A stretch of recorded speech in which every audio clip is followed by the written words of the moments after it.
Shalom Uvracha Shuv. On est aujourd'hui le jeudi 22 du mois de juillet et le 13 du mois de Av, shiur acheté par notre amie Sarah Bat.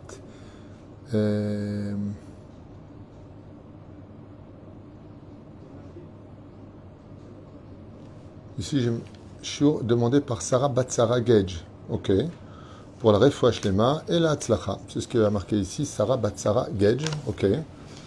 Bezrat Hashem, à qui on souhaite donc réussite, Refoua Shlema, Hatzlacha, Bechol Asher Tifne, Taskil Vetatzlich Lechaim Tovim Shalom. Le shiur d'avant sur le Sefer Amidot était de Rachel Gage Bat Sarah. Et là, c'est Sarah Bat Sarah Gage, Bezrat Hashem, à qui on souhaite tous les bonheurs du monde, réussite sur tous les chemins, et en même temps l'élève Al-Favdem Lou Nishmat, mon beau-frère adoré, Georges Matsim Khalis, une grande Hatzlacha tous nos tormim.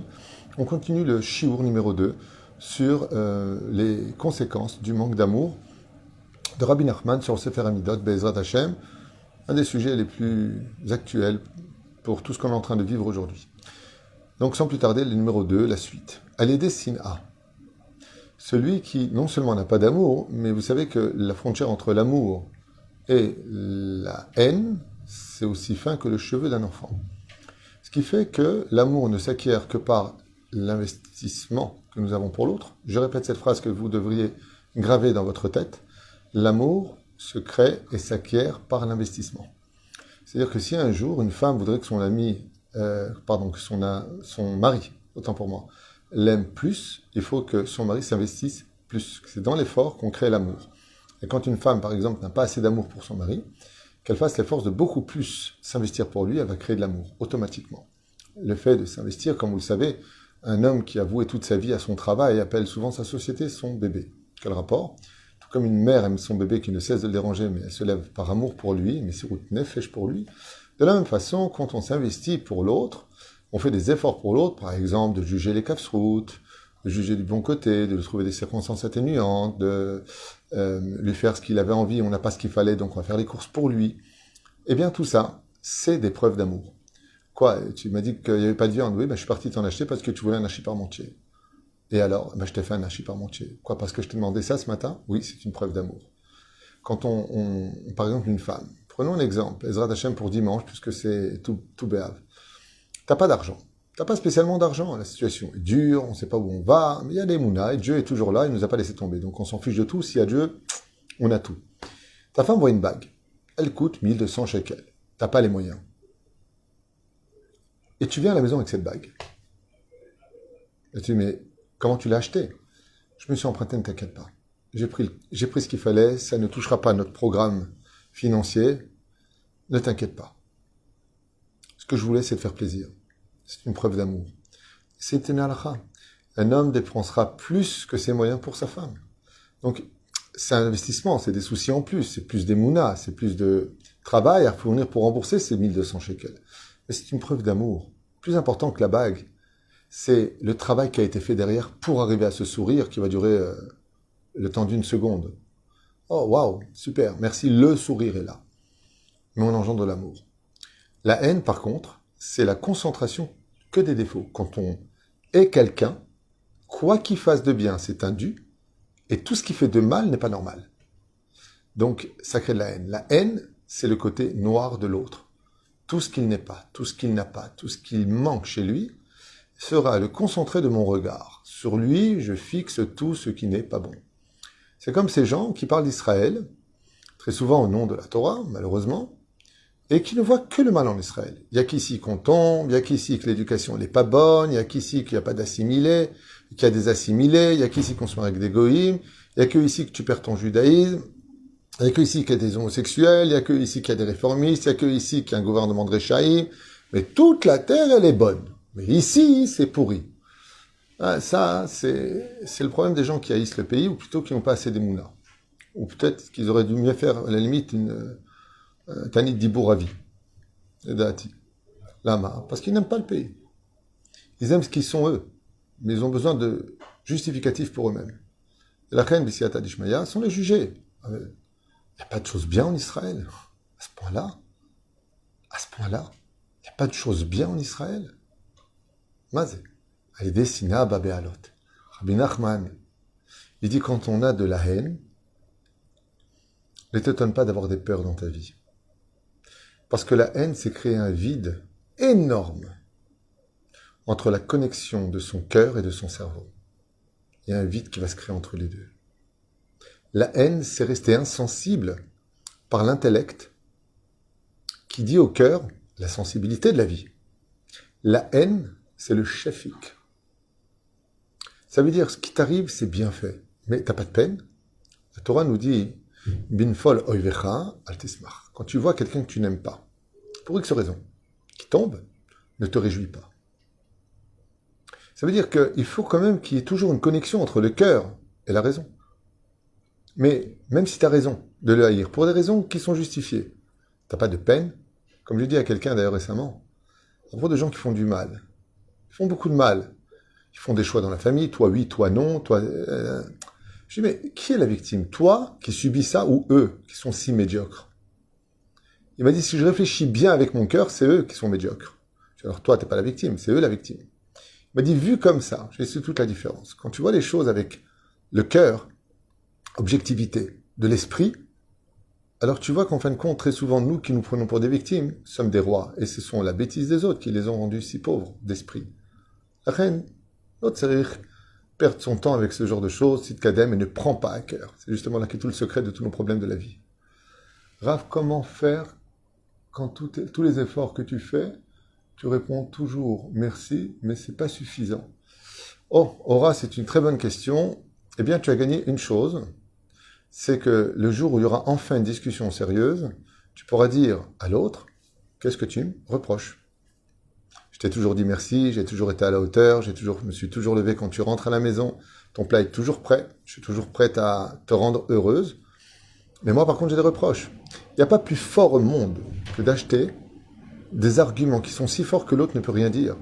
C'est ça que tu y gagnes. Hormis toutes les mitzvot et le chesed. Et encore une chose que j'aimerais rajouter, la force de s'être battu pour son propre bonheur.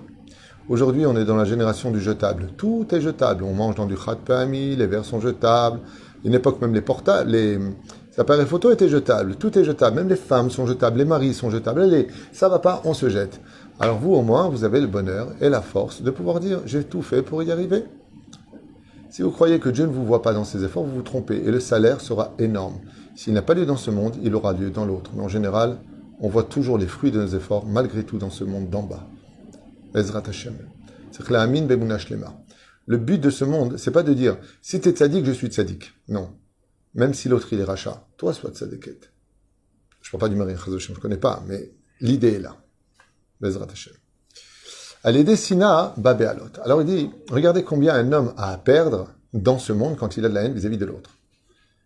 Il sera toujours dans la peur intérieure. Celui qui a de la haine en lui, il vit jamais tranquille.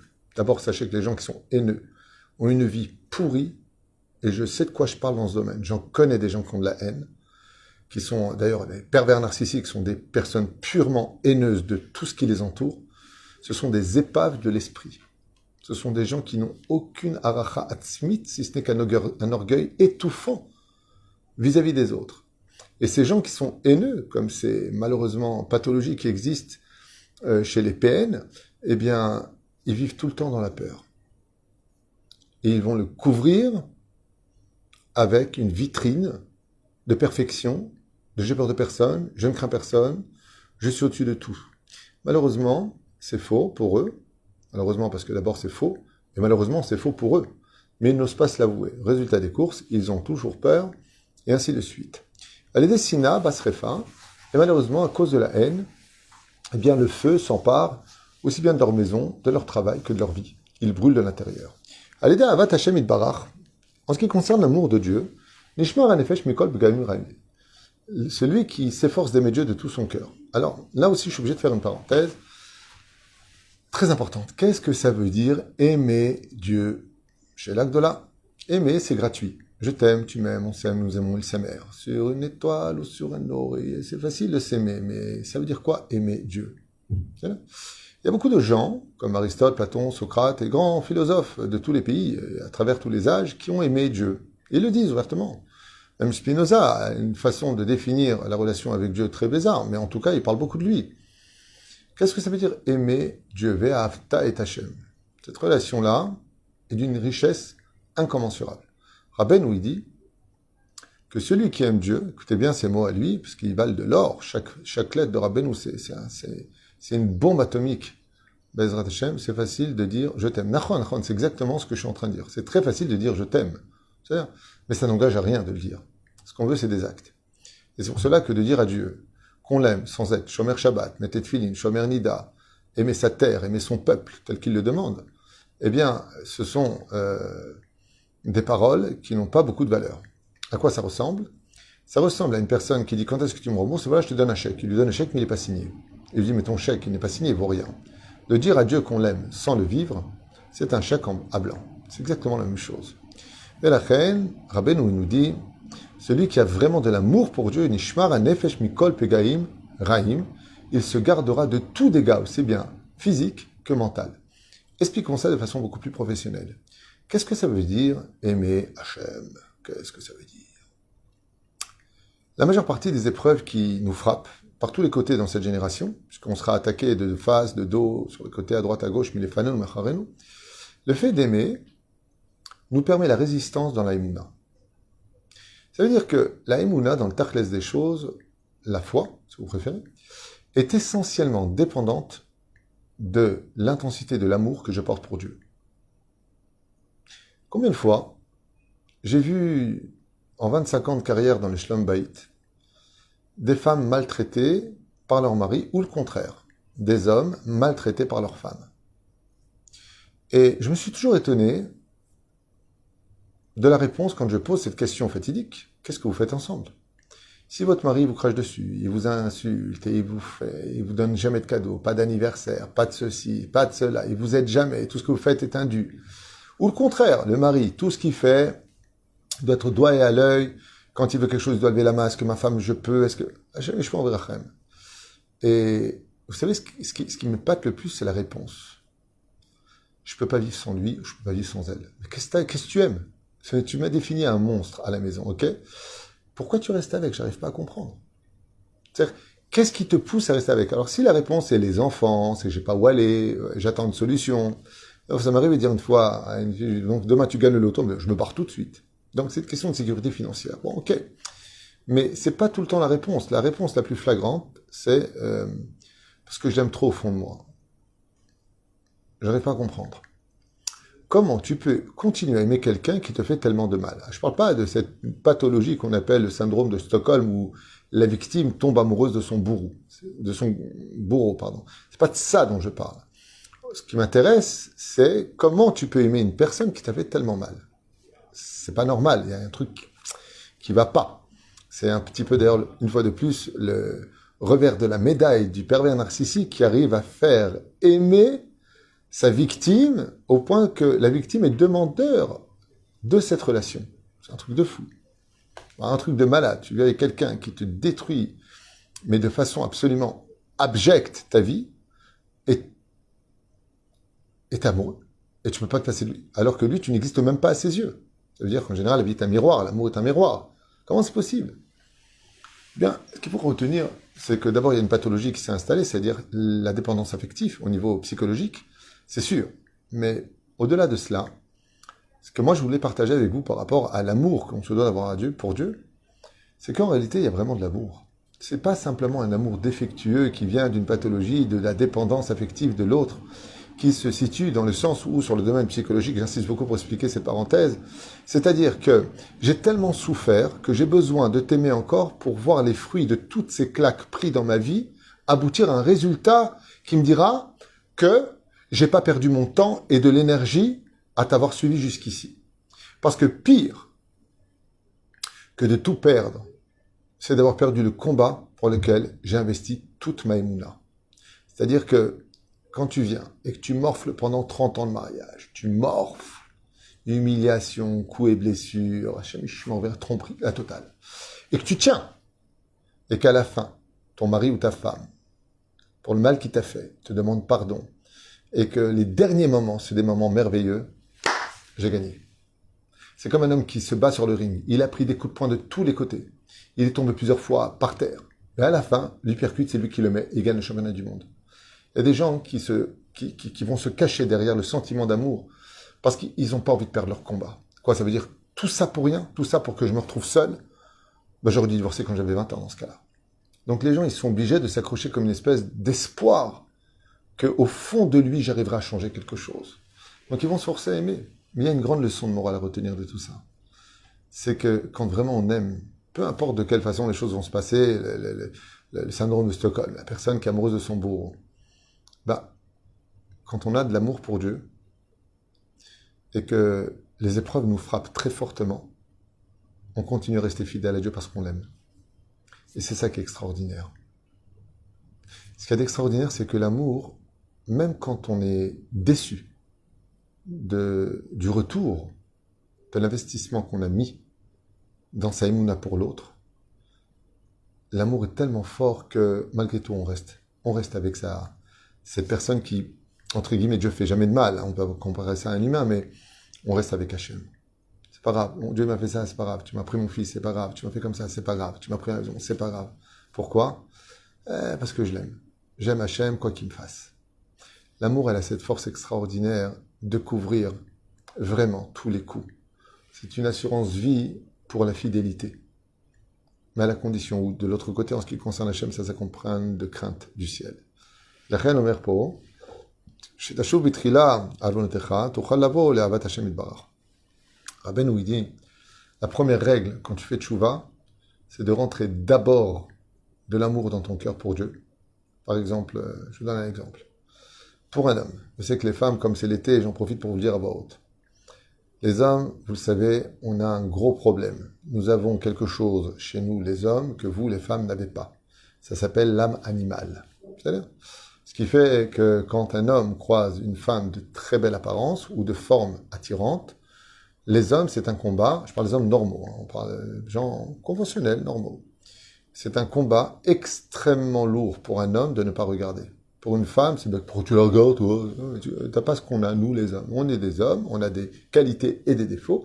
Et un des défauts de l'homme, c'est l'attirance féminine.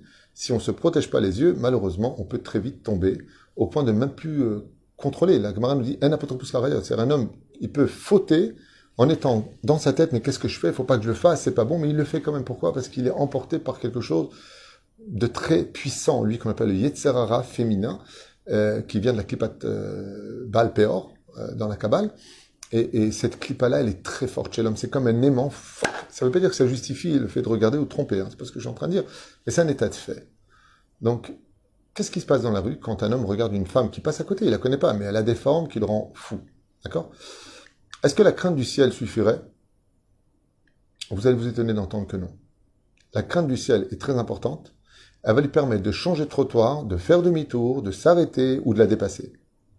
Mais il y a une chose.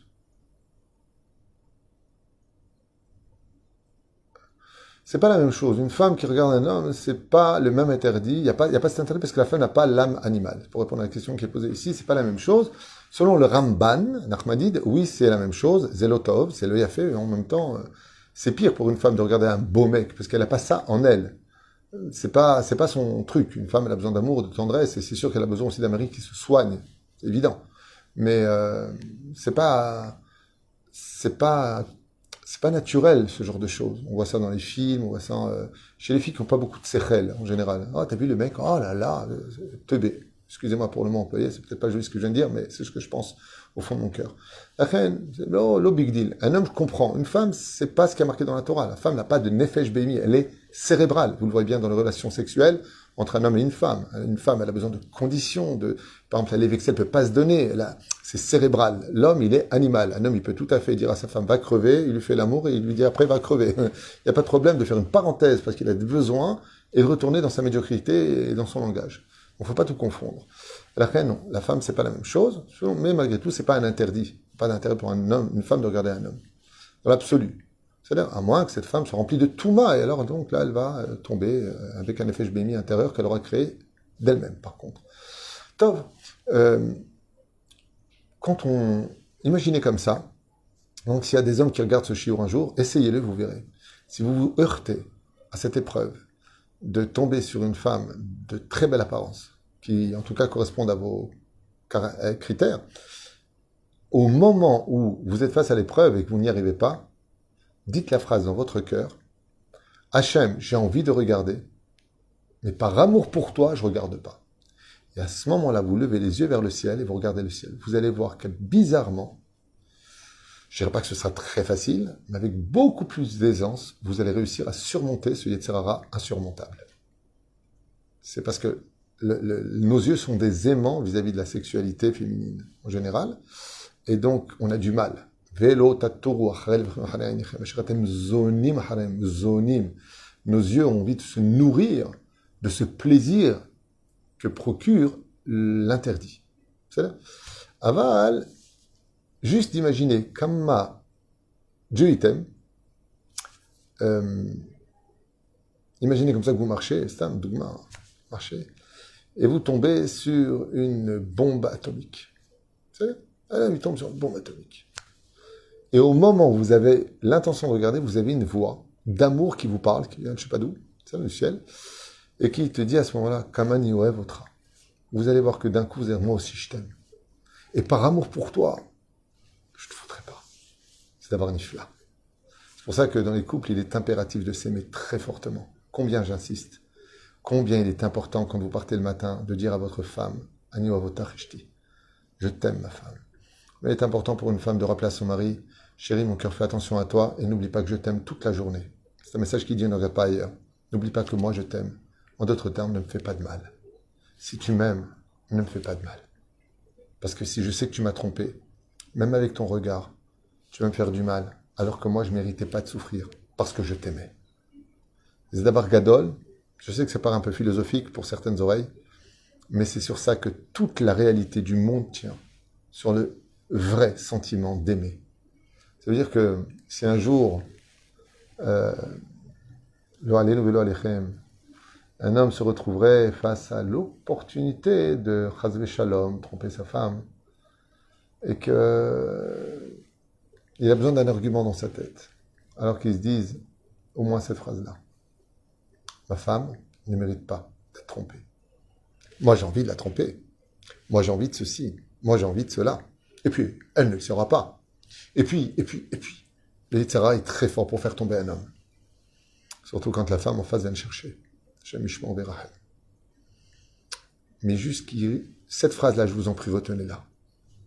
Est-ce que ma femme... Pas, est-ce que moi, je pourrais me regarder dans le miroir? Trop facile, ça. Ouais. Au début, non, et après, oui, et après, on justifie comme ça, dit le Messie Téchéri. Est-ce que ma femme mérite d'être trompée? Est-ce qu'elle mérite ça? La tromperie, c'est une trahison. Vadaï. La tromperie, c'est une trahison. Vous savez, il est la Zakan, il a donné la réponse à ça. Il dit aux hommes, est-ce que tu aimerais que ta femme, elle te trompe? Non, alors pourquoi tu la trompes? Ne fais pas à autrui ce que tu ne voudrais pas qu'on te fasse. C'est la règle de toute la Torah. D'accord? Quand tu cries sur quelqu'un, parce que tu vis de tes nerfs, est-ce que tu aimerais que toi, on te crie dessus et que la personne vit de ses nerfs sur toi? Non, tu arrêtes de crier sur moi, ça me déstabilise. Les autres, la Torah coule. Mais pour arriver à cela, il faut aimer. Aimer, c'est le tremplin de la réussite de toutes nos affaires, qu'elles soient spirituelles, matérielles, familiales, éducatives, sociales, professionnelles, tout ce que vous voulez. Quand on sait aimer, quand on sait donner, quand on sait éliminer la haine, quand on sait voir le bon côté des gens, on réveille chez eux dans la chassidoute le vrai bon qui est en eux. C'est un investissement qui est très dur, c'est comme rechercher des diamants au fond de la boue. Il y a beaucoup de boue à creuser avant. Mais si vraiment tu y crois, tu peux y arriver. Parce que si une personne constate que vous êtes en train d'investir pour lui parce que vous croyez en lui, de façon naturelle, il arrivera à vous donner, sauf si c'est un PN ou une personne qui a un problème psychologique et autres. Mais si vraiment vous croyez en lui, que vous voyez le bon qui est en lui, alors Béhémet, il arrivera à vous donner ce que vous attendiez. Tout le monde connaît, ce matin, on a fait un très bon shiur que je vous conseille à tous de voir, du Chafetz Chaim sur la Tzedaka. C'est un shiur de ce matin. Je vous conseille vivement de voir ce shiur, vous étiez nombreux à le voir d'ailleurs, mais de partager. Si vous pensez que mes shiurim peuvent aider à mieux passer la journée chez certaines personnes de votre famille, alors je vous demanderai de partager ces cours. Bezrat Hashem, et si ce n'est pas le cas, alors regardez-les pour vous ou ne les regardez pas. À vous de voir ou de choisir. Je vais raconter une histoire de Rabbi Yitzhak de Berditchev pour clôturer ce shiur. Une histoire très connue de la Chassidoute. Alors que Rabbi Yitzhak de Berditchev, Zecher Tzadik Vekadosh Libracha, n'avait que 9 ans, il était dans sa yeshiva, donc en Russie, et la yeshiva s'est retrouvée en hiver avec un énorme manque d'argent pour acheter le bois nécessaire afin de chauffer toute la yeshiva. À l'époque, c'était comme ça. Et le froid était si violent, il faisait moins 30 degrés, et qu'il fallait absolument de l'argent pour acheter du bois et réparer la cheminée. Après déjà avoir demandé beaucoup d'argent à tous les communautés alentours pour au moins acheter de la nourriture, et puis les manteaux pour les Bachorei Yeshivot, eh bien, la somme était très importante pour acheter une quantité incroyable de bois, et donc, ils ne savaient plus quoi faire. Les 5 Asir Rabbanim qui dirigeaient la yeshiva, les enseignants, ont décidé, malgré tout, d'aller voir leur dernier espoir, un juif richissime, mais très très connu pour son avarice. Il n'aidait personne. Nekuda. Il était multimillionnaire en roubles, extrêmement riche, et lui aurait pu, avec son petit porte-monnaie, sa petite monnaie, eh bien réchauffer toute la yeshiva pour toutes les années à venir, tellement il était riche. Alors ils ont décidé, ces 6 rabbanim, d'aller le voir, et tous ensemble, pour bien lui montrer qu'ils sont tous sortis de la yeshiva pour l'honorer et lui demander cette aide.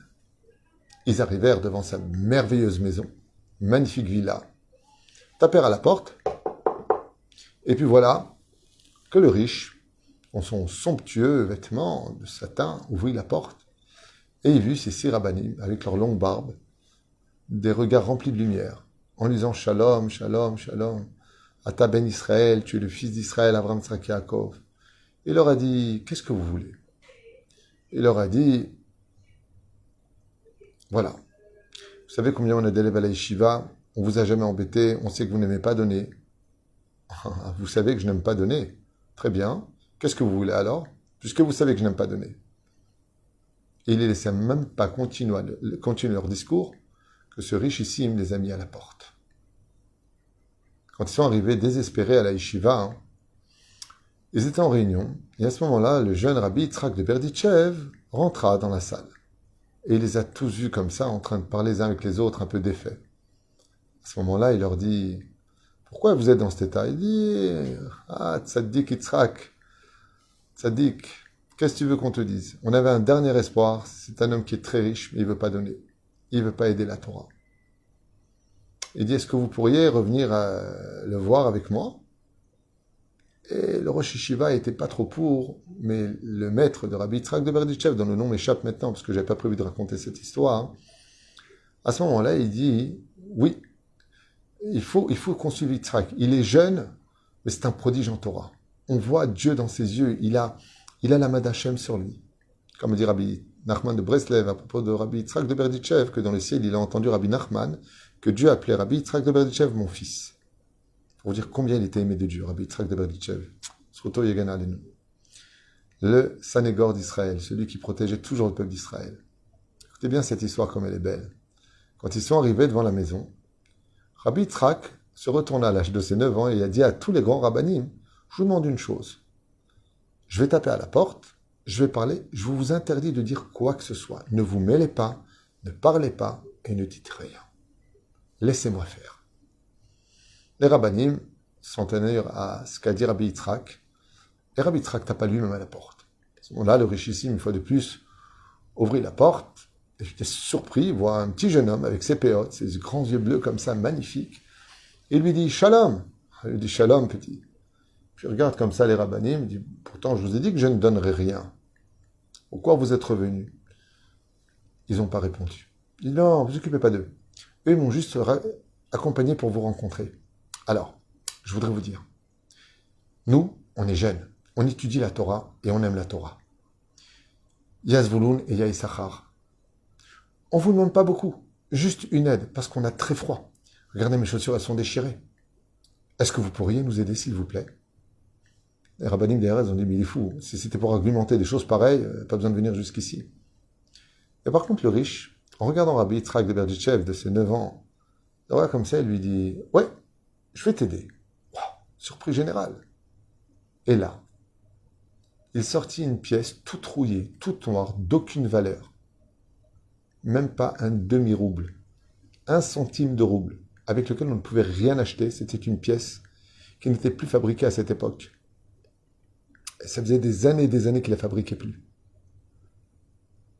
Et il lui donne une pièce sans aucune valeur, noircie par le temps.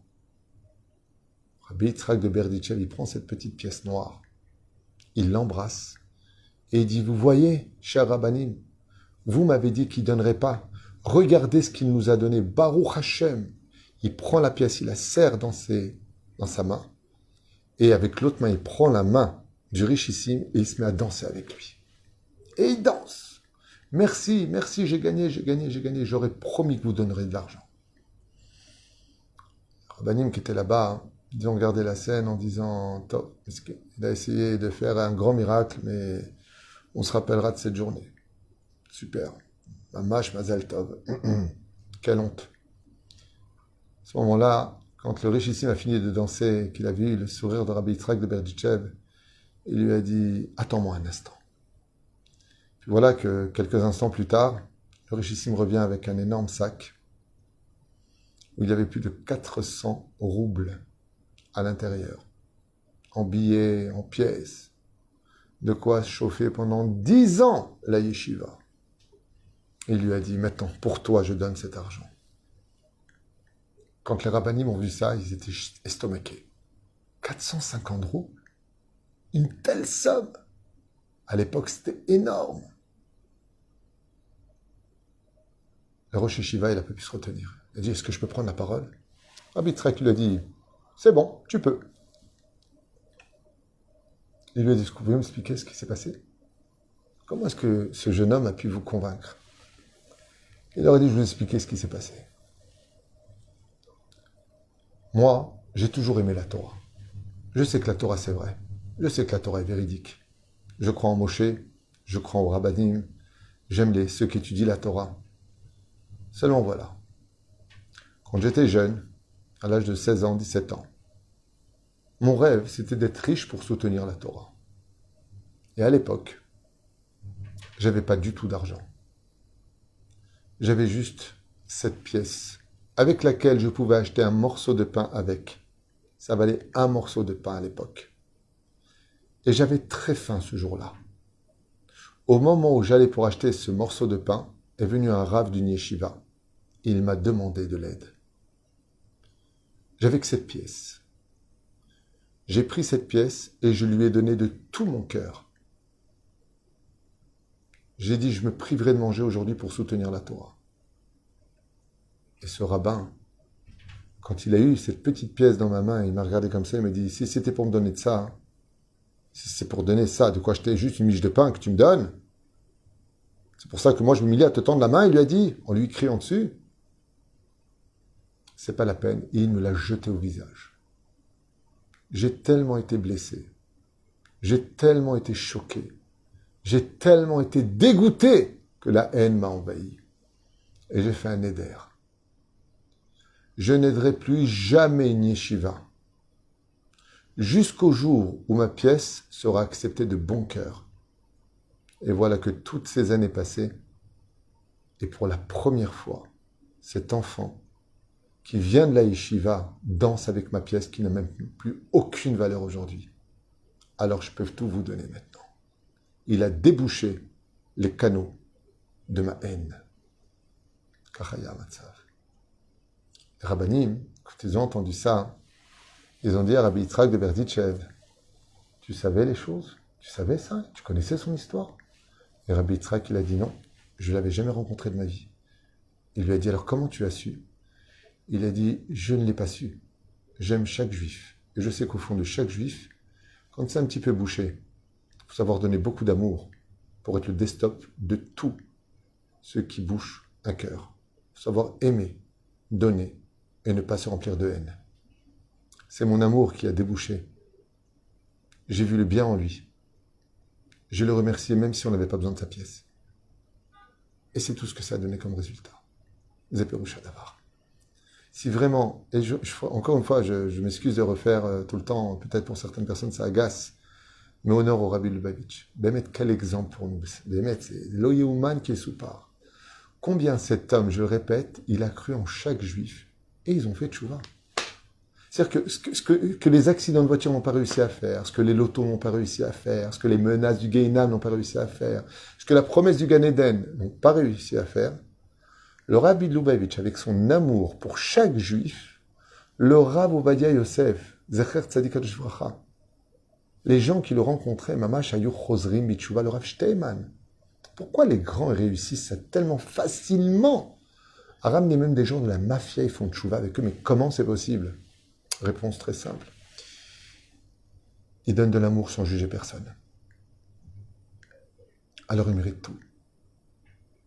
T'as cru en moi? Je te décevrai pas. Zaya Shiur Shalayom, Atzlacha, Varvacha, Besrut Rabbi Nachman, Besrut Rabbi Lubavitch, Besrut Kol HaTzadikim, Rav Ovadia Yosef, Zecher Tzadik Kadosh Bracha, Kol Am Yisrael Kedoshim. Et si on est capable de le faire pour les étrangers, commencez d'abord par vos épouses, vos enfants, votre mari, vos parents. S'il y a des problèmes, des pathologies, j'insiste beaucoup sur ça parce qu'aujourd'hui il y a beaucoup de problèmes malheureusement, alors il faut passer par la petite fenêtre. On ne peut pas, on ne peut pas de face parce que malheureusement il y a des problèmes aujourd'hui. Et le plus grand problème aujourd'hui, je vous le dis franchement, les gens sont malades des nerfs, la situation est très dure. Ils vous crient dessus, mais ce n'est pas vous qu'ils en veulent. Essayez d'éviter, d'esquiver les mots qui vous touchent, parce qu'en réalité, c'est un ras-le-bol général, il faut être au-dessus de ça. Beaucoup de sagesse, beaucoup de patience, beaucoup d'humilité et beaucoup d'amour. Sarah Bat Sarah Gedja Yekara, merci d'avoir acheté ce shiur, merci à vous tous, c'est tout le bonheur du monde. Et qu'est-ce que je fais? Vos sages racontent, nos sages racontent, ou la halakha du jour? La halakha du jour, ça fait longtemps. Et de Mabline et d'un sages racontent, on verra. À tout de suite pour ceux qui veulent. Ceux qui veulent, je sais que je vous saoule avec les shiurim. J'ai des shiurim qui sont achetés et en même temps, profitons de chaque moment pour parler de Torah. Be'ezrat Hashem, Kol Tov, et à tout de suite pour la halakha du jour.